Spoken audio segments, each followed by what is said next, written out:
পড়াশোনা সংক্রান্ত গুরুত্বপূর্ণ আপডেট পেতে অবশ্যই চ্যানেলটিকে সাবস্ক্রাইব করো এবং পাশে থাকা বেল আইকনটিতে অবশ্যই ক্লিক করো।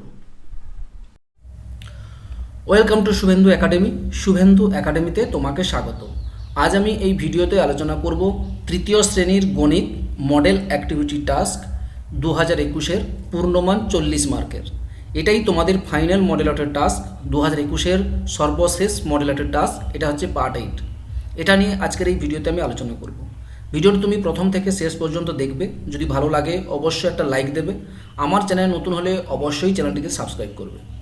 তোমরা জানো আগে যে মডেল টাস্কগুলো দেওয়া হয়েছিল সেখানে 10 মার্ক, 5 মার্ক, 8 মার্ক করে এইভাবে নাম্বার দেওয়া ছিল, কিন্তু এটাই তোমাদের ফাইনাল মডেল টাস্ক। এটাই তোমাদের যেমন অ্যানুয়াল পরীক্ষা হয় বা বার্ষিক পরীক্ষা হয় তখন যে নাম্বার দেওয়া থাকে, যে প্রশ্নপত্র তৈরি করা হয়, সেই একই রকম এই প্রশ্নপত্র দেওয়া হয়েছে 40 মার্কের। এটা তোমাদের সুন্দর করে বিদ্যালয়গুলো থেকে জমা দিতে হবে।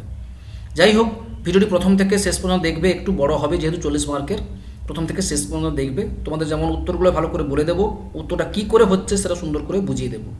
ঠিক আছে, চলো প্রথমে তোমাদের প্রশ্নগুলো দেখাই, তারপরে আমি পরপর করে প্রশ্নের উত্তর দেখাবো। ওকে, আর বাকি বিষয়গুলো তোমাদের দেখতে হলে অবশ্যই ডেসক্রিপশন লিঙ্ক দেওয়া থাকবে। তোমরা বাকি বিষয়গুলো তোমরা ওখান থেকে লিঙ্কটা থাকবে, ওখান থেকে তোমরা বাকি বিষয়গুলো বাংলা, ইংরেজি এবং আমাদের পরিবেশ ওগুলো তোমরা ওখান থেকে দেখে নিতে পারো।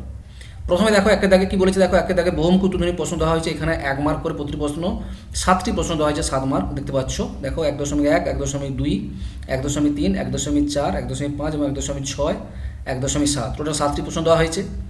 2 দাগে দেখো সত্য মিথ্যা দেওয়া হয়েছে। এখানে দেওয়া হয়েছে 5টি প্রশ্ন, না টোটাল 7টি প্রশ্ন দেওয়া হয়েছে। 1 মার্ক করে 7টি প্রশ্ন দেওয়া হয়েছে। এখানে দেখো 4টি প্রশ্ন, আর নিচে দেখো আর 3টি প্রশ্ন দেওয়া আছে, টোটাল 7টি প্রশ্ন দেওয়া হয়েছে। আর 3 দাগে দেখো স্তম্ভ মেলাতে বলা হয়েছে, স্তম্ভ মেলাতে বলা হয়েছে, এটা 3 মার্ক দেওয়া হয়েছে। 4 দাগে দেখো বাম দিকের সঙ্গে ডান দিক মেলাতে বলা হয়েছে, বাম দিকের সঙ্গে ডান দিক এগুলো মেলাতে বলা হয়েছে। 5 দাগে দেখো 5.1, 5.2 এগুলো কিন্তু প্রত্যেকটা কিন্তু 4 মার্ক করে টোটাল 5টি প্রশ্ন দেওয়া হয়েছে। দেখতে পাচ্ছ 5টি প্রশ্ন দেওয়া হয়েছে। এই নিয়ে 4 20, এখানে 20 হলো। এই নিয়ে টোটাল তোমাদেরকে দেওয়া হয়েছে 40 মার্কের একটি ফাইনাল মডেলেটেড টাস্ক। এটা আমাদের উত্তরগুলো করতে হবে। এবার চলে যাই উত্তরগুলো তৈরি করতে। প্রথম কোশ্চেন কী বলেছে, 1 দাগের বহুমুখী উত্তরধ্বনি প্রশ্ন এমসিকিউ। প্রথম প্রশ্ন বলেছে নিচের সংখ্যা 4টির 3 অঙ্কের সংখ্যাটি হলো। এই যে এখানে 4টি সংখ্যা দেখতে পাচ্ছি, ABCD 4টা সংখ্যা দেওয়া আছে। এই সংখ্যাগুলোর মধ্যে বলেছে 3 অঙ্কের সংখ্যাটি হলো। কোনটা 3 অঙ্কের সংখ্যা? প্রথমে দেখো 0, 1, 2। এটা দেখো যে কোনো সংখ্যার বাম দিকে যে সংখ্যাগুলো আছে, ডান দিকে নয়, বাম দিকে, বাম দিকে যে শূন্য থাকে, কোনো সংখ্যার বাম দিকে কোনো শূন্য থাকার কোনো দাম নেই।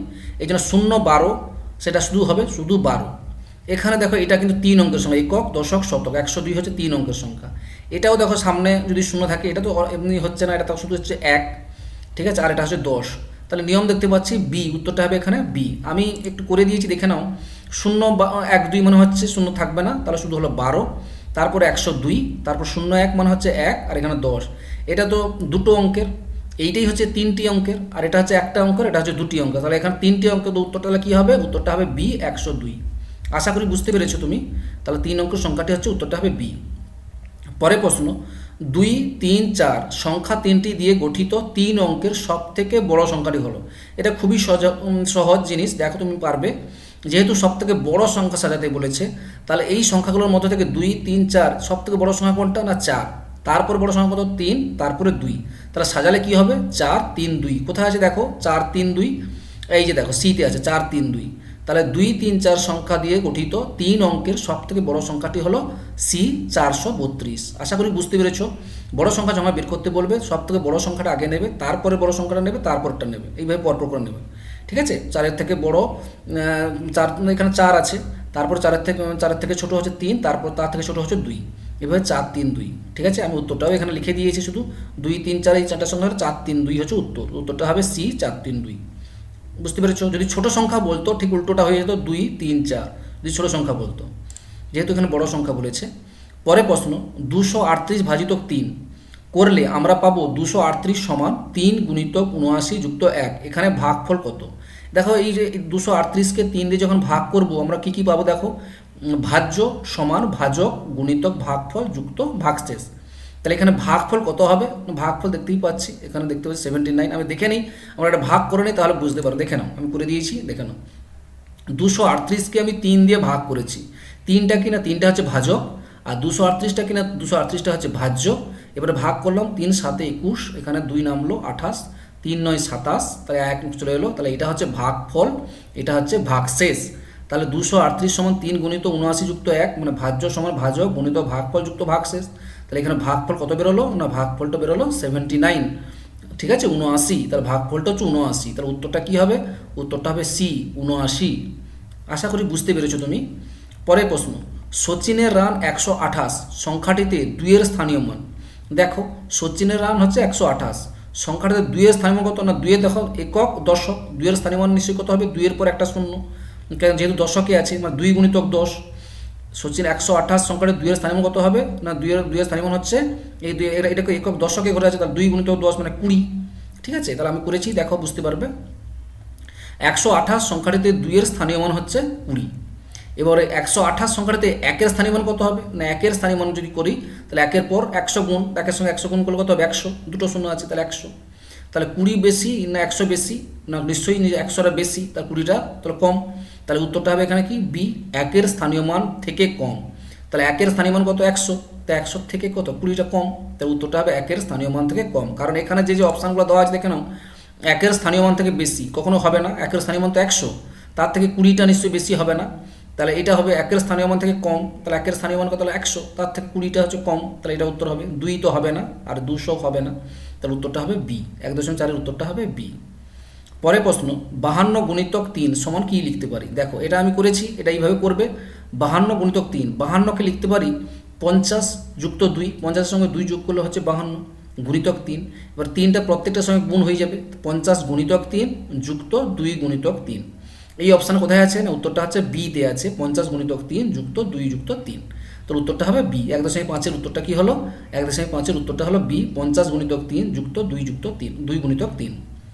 পরের প্রশ্ন, একটি জামার দাম 100 টাকা, এইরূপ 4টি জামা কিনতে খরচ কত হবে। তুমি জানো যে একটি জামার দাম যদি 100 টাকা হয় তাহলে কি হবে, 4টি জামার দাম কত হবে, না 4 গুণিত 100, তাহলে হবে উত্তরটা হবে বি, 100 গুণিতক 4 টাকা। দেখো এটা এমনি এইভাবে করবে, একটি জামার দাম 100 টাকা, তাহলে অতএব 4টি জামার দাম হবে 100 গুণিতক 4 টাকা, তো উত্তরটা কি, উত্তরটা হবে বি, 100 গুণিতক 4 টাকা। 1.6-এর উত্তরটা হবে বি, 100 গুণিতক 4 টাকা।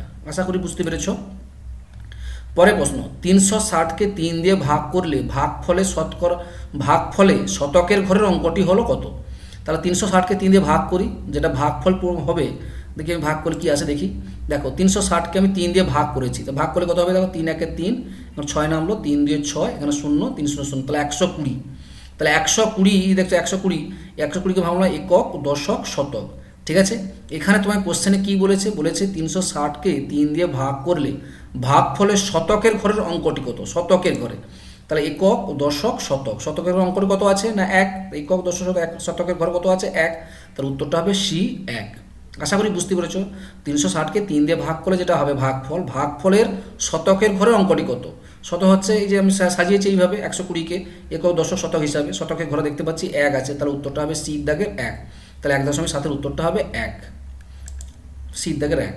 এবার চলে আসছি পরের প্রশ্ন, সত্য অথবা মিথ্যা লিখতে বলা হয়েছে। সত্য যদি হলে সত্য লিখবো, মিথ্যা হলে মিথ্যা লিখবো। প্রথম প্রশ্ন, 99-এর পরের সংখ্যাটি 2 অঙ্কের। দেখো 99-এর পরের সংখ্যা আমরা কি জানি, 99-এর পরের সংখ্যা জানি 100। 100টা নিশ্চয়ই কত অঙ্কের, 100টা হচ্ছে 3 অঙ্কের, কিন্তু এখানে বলেছে 2 অঙ্কের, তাহলে এটা অবশ্যই কি হবে, মিথ্যে হবে। তা আমি এখানে লিখে দিয়েছি মিথ্যে। 99-এর পরের সংখ্যাটি হলো 100, একক দশক শতক, এখানে 3টি অঙ্ক আছে, তাহলে এখানে বলেছে 2 অঙ্কের, তাহলে উত্তরটা হবে মিথ্যে। বুঝতে পেরেছো, এখানে যেহেতু বলেছে 2 অঙ্কের, উত্তরটা হবে মিথ্যে। পরের প্রশ্ন, 302-কে স্থানীয় মানে বিস্তার করে লিখলে পাই এইটা 30 যুক্ত 0 যুক্ত 2। দেখি আমি 302-কে স্থানীয় মানে বিস্তার করলে কীভাবে হয় সেটা একটু দেখে নিই। দেখো 302-কে ভাঙলে হবে 300 যুক্ত 0 0 যুক্ত 2, তা কিন্তু এখানে আছে কিন্তু 30 যুক্ত 0 যুক্ত 2, তাহলে এটা ভুল আছে, তাহলে এটাও হচ্ছে উত্তরটা হবে কি মিথ্যে, তাহলে আমরা উত্তরটা লিখবো মিথ্যে। আশা করি বুঝতে পেরেছো। ওকে, পরের প্রশ্ন, 555 যুক্ত 5 এই যোগফলের এককের ঘরের অঙ্কটি হচ্ছে 0। দেখে নিই 555-এর সঙ্গে 5 যোগ করি কি আসে আমরা দেখে নিই। দেখো 555-এর সঙ্গে 5 যোগ করবো, 555-এর সঙ্গে 5 যোগ করা হলে 5 আর 5 যোগ করলে 10, হাতে রইল পরে 1, 5 আর 1 হলো 6, এটা হচ্ছে 5, এটা সাজিয়ে যদি এটা হচ্ছে একক, এটা হচ্ছে দশক, এটা হচ্ছে শতক, ঠিক আছে, শতক। তাহলে এখানে কোশ্চেনে কি বলেছে, এখানে বলেছে এই যোগফলের এককের ঘরের অঙ্কটি হচ্ছে 0, তাহলে এককটা কত দেখতে পাচ্ছি, এককটা হচ্ছে 0, তাহলে উত্তরটা অবশ্যই কী হবে, সত্য। তাহলে এককের ঘরে 0ই আছে, তাই না, একক দশক শত মানে এখানে এককের ঘরে 0 আছে, তাহলে উত্তরটা হবে সত্য। তাহলে 2.3-এর উত্তরটাকে লিখবে সত্য। পরের প্রশ্ন, দ্রাবিড়ের রান 119 এবং লক্ষণের রান 111 হলে লক্ষণের রান দ্রাবিড়ের রান থেকে 8 রান কম। দেখো দ্রাবিড়ের রান কিন্তু 119 আর লক্ষণের 111, কোনটা বড়? 119 বড়। তাহলে কত বেশি? না 119 থেকে 111 বিয়োগ করলে কত হচ্ছে? না 8ই হবে। তাহলে নিশ্চয়ই তাহলে কি বল, লক্ষণের রানটা দ্রাবিড়ের রান থেকে 8 রান অবশ্যই কি হবে? কম হবে। তাহলে তোমরা এইভাবে করে নেবে, 119 থেকে 111 বিয়োগ করলে হচ্ছে এখানে 8, তার উত্তরটা হবে সত্য। কারণ এখানে বলে দিয়েছে লক্ষণের রানটা দ্রাবিড়ের রান থেকে 8 রান কম, তো অবশ্যই কম। এই তো কম আছে 111, এই তো কম আর এই তো বেশি, তাই উত্তর 8 রান কমে, তাহলে উত্তরটা হবে সত্য। পরের প্রশ্ন, ভাগশেষ ভাজকের থেকে বড় হয়। ভাগশেষটা ভাজকের থেকে বড় হয়, এটা কি হবে? এটা তুমি নিজে বলতে পারবে। উত্তরটা অবশ্যই মিথ্যা হবে। ঠিক আছে, উত্তরটা অবশ্যই কি হবে? মিথ্যা হবে তো, তাই না? তোমাদেরকে আমি একটু দেখাই। এই যে এই যে দেখো ভাগশেষ ধরো কোনো জিনিস ভাগশেষ ধরো কত? শূন্য। শূন্যটা কি বড় এটা থেকে? নিশ্চয়ই নয়। তার জন্য এটা অবশ্যই কি হবে? এখানে বলছে ভাগশেষটা ভাজকের থেকে কখনো বড় হয় না, সবসময় কি হয়? ছোট হয়। ভাগশেষটা ভাজকের থেকে সবসময় কি হয়? ছোট হয়। তার জন্য এটা কি হবে? উত্তরটা মিথ্যা। 2.5-এর উত্তরটা হবে মিথ্যে। 2.6, 77 ভাজিতক 7 ভাগফলটি 80 ভাজিতক 8 ভাগফল থেকে 1 বেশি। 77কে 7 দিয়ে ভাগ করলে কি হয় আমরা দেখে নিই। 77কে আমরা 7 দিয়ে যদি ভাগ করি, 77কে 7 দিয়ে ভাগ করলে কত হচ্ছে? 7 11 তো 11 হচ্ছে। 80কে 8 দিয়ে ভাগ করলে হচ্ছে 10। তাহলে দেখতে পাচ্ছি 11টা থেকে 11 আর এখানে 10, মানে 1 কি বেশি হচ্ছে এখানে। তো সেটাই এখানে বলেছে। দেখো বলেছে 77 ভাজিত ভাগফলটি 80 ভাজিত 8 ভাগফল থেকে 1 বেশি। এটা কিন্তু সত্য দেখতে পেলাম। এটা হচ্ছে 11, এখানে হচ্ছে 10, তাহলে 11টা বেশি, 1 বেশি। কত বেশি? 1 বেশি। 11 থেকে 10 বাদ দিলে 1, তাহলে ভাগফল 1 বেশি হবে। উত্তরটা 2.6-এর উত্তরটা হবে সত্য। পরের সংখ্যা, জোড় সংখ্যার একটি জোড়া হলো 12 13। জোড় সংখ্যার একটা জোড়া হলো 12 13। দেখো কখনোই হবে না। জোড় সংখ্যা হতে হলে অবশ্যই 2 দ্বারা ভাগ যাবে প্রতিটা সংখ্যা। 12তে কাটছে, 2 6 12, কিন্তু 13তে কাটছে না, তাহলে এটা কখনোই সত্য নয়। এটা অবশ্যই জোড় সংখ্যা কখনো হবে না, এটা 12 13 কখনোই হবে না। তো কী হতে পারে? ধরো 12 14 হবে। আমি জাস্ট লিখে দিচ্ছি, দেখো 12 13 হবে না, কী হবে? 12 14, 12 আর 14 হতে পারে। 2 6 12, 2 7 14, যেটা 2 দিয়ে কাটবে, 2 দিয়ে কাটবে, 2 দিয়ে ভাগ যাবে, সেই সংখ্যাটি হচ্ছে জোড় সংখ্যা।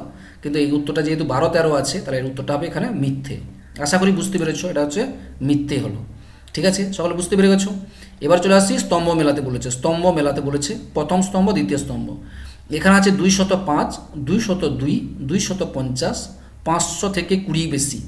আর এখানে এই ঘরগুলোতে টোটাল গুণ যোগ করে নেব। এখানে 100 100 200, আর এখানে 10 10 20 30 40 50, মানে 250। এখানে 520, 205, এখানে 500 যুক্ত 0 যুক্ত 2। এগুলো আমি একটু জাস্ট তোমাদের ভেঙে দিই। 205 এমনি একটু জাস্ট ভেঙে তোমাদের দেখিয়েছি, একটু দেখো তাহলে বুঝতে পারবে। 205 দেখো একক দশক শতক হিসাবে সাজিয়েছি। তাহলে 5, এখানে 0 2 200, তাহলে শতকের ঘরে 2 লিখলাম। 5, এখানে দশকের ঘরে 0, একক ঘরে 5, তাহলে এটা হলো 205। এবার তারপর বলেছে 502, 500, 5 শতকের ঘরে 5, দশকের ঘরে 0, একক ঘরে 2, তাহলে 502। তারপর দেখো 250, তার 200 মানে 2 এর ঘরে শতকের ঘরে 2, 50 মানে 50 হলো 50।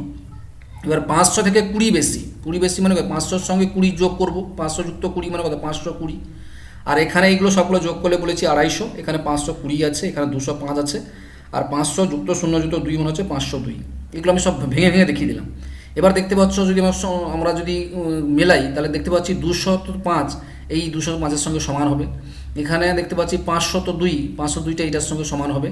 আর এখানে দেখতে পাচ্ছ 250, 250টা এটার সঙ্গে সমান। আর 500 থেকে 20 বেশি হলে তা 520 মানে 520, এখানে 520 এটার সঙ্গে সমান। তাহলে এইভাবে সুন্দর করে সমান করে আমি বুঝিয়ে দিলাম, এইভাবে সুন্দর করে লিখে ফেলবে। আশা করি বুঝতে পেরেছো। ওকে, এরপর চলে যাই পরের দাগে, বাম দিকের সঙ্গে ডান দিক মেলাও। এখানে 3টি করতে বলেছে, সবগুলো করবো। এখানে দেখতে পাচ্ছি 100 টাকা, এখানে দেখতে পাচ্ছি 50 50 50 50, মানে এখানে 200 টাকা, 50 মানে 100, এখানে 150 200, এখানে 200, এখানে 65 টাকা, এখানে 4টা 5 আছে, তার 4 5 20, এখানে 20। আর এখানে দেখো 50 10 60, 5 65, এখানে 65, এখানে 20 টাকা। 100 আর 100 যোগ করলে হচ্ছে 200। আর এখানে দেখো 50 60 70 80 90 100, এখানে 100 টাকা। তো এগুলো মিলাবো, তাহলে প্রথমটা 100, এখানে 100 চলে এলো। এই যে 65 চলে গেলো, দেখো এই যে 65, এখানে দেখো 50 60, এই যে 65 এটার সঙ্গে এটা মিলে যাবে। আর এখানে দেখতে পাচ্ছ 200 এই যে এটার সঙ্গে মিলে যাবে। আর এখানে দেখতে পাচ্ছ 20, এই যে 20 সঙ্গে মিলে যাবে। ঠিক আছে, আমি জাস্ট এটা আমি ভেঙে করে লিখে দিয়েছি, দেখে নাও। এটা হচ্ছে 100, এখানে 200 65 20, এখানে একই রকম 65 20 200 100। সেগুলো সব যোগ করে দিয়েছি, দিয়ে এইভাবে তীর চিহ্ন দিয়ে আমি দেখিয়ে দিয়েছি, দেখে নেবে 100 100 সমান করলে 65 সমান 200 সমান 20 সঙ্গে সমান হয়ে গেল। ঠিক আছে, জাস্ট এগুলো তোমরা নিজেরা করে নিতে পারবে, কোনো সমস্যা নেই। পরের প্রশ্ন 5 দাগের বলেছে ছোট থেকে বড় সাজাও, 423, 205, 236, 586।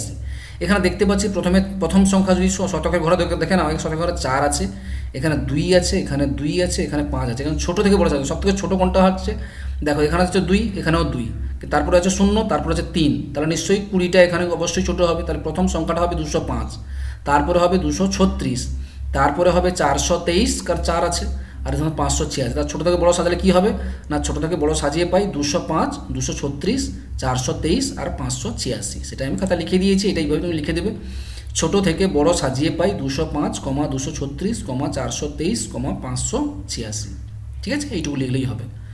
এবার চলে আসছি পরের প্রশ্ন, সাজিয়ে বিয়োগ করো। বিয়োগ করতে হবে, খুব সোজা। আমি এইভাবে বিয়োগ করছি, দেখো একক দশক করে, একক দশক শতক লিখে ফেললাম। 501 থেকে 29 বিয়োগ করব।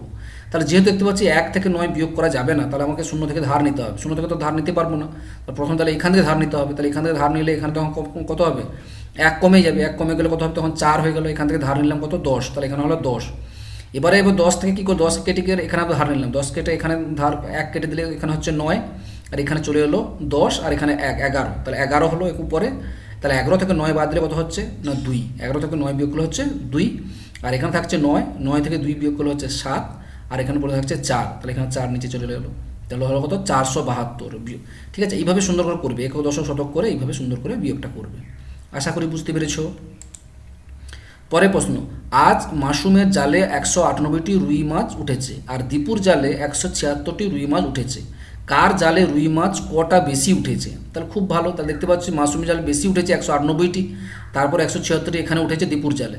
তাহলে বেশি উঠেছে এইটা, তাহলে কত বেশি উঠেছে কী করতে হবে না, 198 থেকে 176 আমি বিয়োগ করে দেবো। কীভাবে করবো একটু দেখে নাও। এইভাবে লিখবে, মাসুমের জালে উঠেছে 198টি, আর দীপুর জালে উঠেছে 176টি। তাহলে আমরা বিয়োগ করলাম, 8 থেকে 6 বাজলে 2, এখানে 9 থেকে 2 বাজলে 2, 22টি। তাহলে লিখবে অতএব মাসুমের জালে রুই মাছ 22টি বেশি উঠেছে। এখানে কার বেশি উঠেছে বলেছিল, তাহলে মাসুমের যেহেতু বেশি উঠেছে, তাহলে আমরা লিখবো কত বেশি উঠেছে না, মাসুমের জালে রুই মাছ 22টি বেশি উঠেছে। উত্তরটা এইভাবে লিখবে, আশা করি বুঝতে পেরেছো।